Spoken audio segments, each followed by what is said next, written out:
এই ব্রিজটা হইছে তো প্রায় আজকে ৩ বছরের মতো হবে। এটা তো ব্যবহারের যোগ্য এখন নাই। শুধু ব্রিজটা হইছে, ২ সাইডে কোনো ব্যবস্থা নেই এবং এই রাস্তাটা ১২ ফিটের হওয়ার কথা। কিন্তু এই রাস্তার সংযোগ অর্ধেক হইছে, অর্ধেক আবার সংযোগ নাই। মাঝখান দিয়ে আপনার কেউ জায়গা দিচ্ছে না।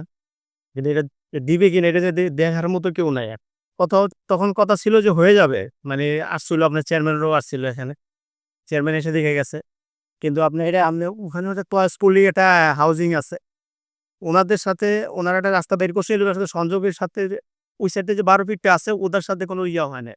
যেখানে আপনার যাতায়াতে তো একটা মোটরসাইকেল নিয়ে যেতে কয়দিন আগে একটা মোটরসাইকেল নিয়ে যাইতেছিল পইড়া গেছে। এইবারে এই ছেলেটা নিজে হাঁপিয়ে গিয়ে বসায়া ইয়ে করছে যাতে করে কেউ পইড়া না যায় আমাদের আর রাব্বি। কারণ একটা ভ্যান যাইতে পারে না। আপনার কোনো মাল নিয়া যাওয়া যায় না। কেউ অসুস্থ হইলে নিয়ে যাওয়া যায় না। ভোগান্তি তো শেষ আছে না। কিন্তু রাস্তাই তো নাই। আপনি দেখতে পান কেন রাস্তা শুধু মোনাজাটা ব্রিজ আছে। ওই পাশে সংযোগ নাই, এই সাইডে সংযোগ নাই। রাস্তাটা ব্রিজের উপরে। এখানে গাড়ি ঘোড়া চলে না। তো গাড়ি ঘোড়া যদি চলতো দেখা গেছে একটা অসুস্থ মানুষ নেয়া অনেক সময় কোলে করে দৌড়ে আসতে হয় ভাই। তার জীবনের প্রাণের প্রতি একটা ঝুঁকি থেকে যায়। আর যদি রাস্তার ব্রিজের ২ টা কানি ঠিক থাকতো, এই সাইডে যদি রাস্তাটা সুন্দর মতো থাকতো তাহলে ওই ভোগান্তিটা হইতো না। তাহলে একটা গাড়ি যাইতে পারে, মানুষের একটা বাড়ি ঘরের মাল সামানও নিতে পারে। একটা অসুস্থ মানুষও সুন্দর মতো যাইতে পারে।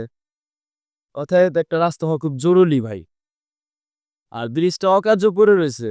শুধু অকার্য ব্রিজের কি মূল্য আছে ভাই? যদি রাস্তায় না থাকে এইখানে, এই সাইড দিয়ে যদি ভাঙাচোরা না হয়, গাড়ি যদি না উঠতে পারে, বাইক নিয়ে যাইতে গেলে ভাই এখানে বাইক পইড়া যায় ভাই। মাঝে মধ্যে এখানে ভাই বাইক অ্যাক্সিডেন্ট হয়।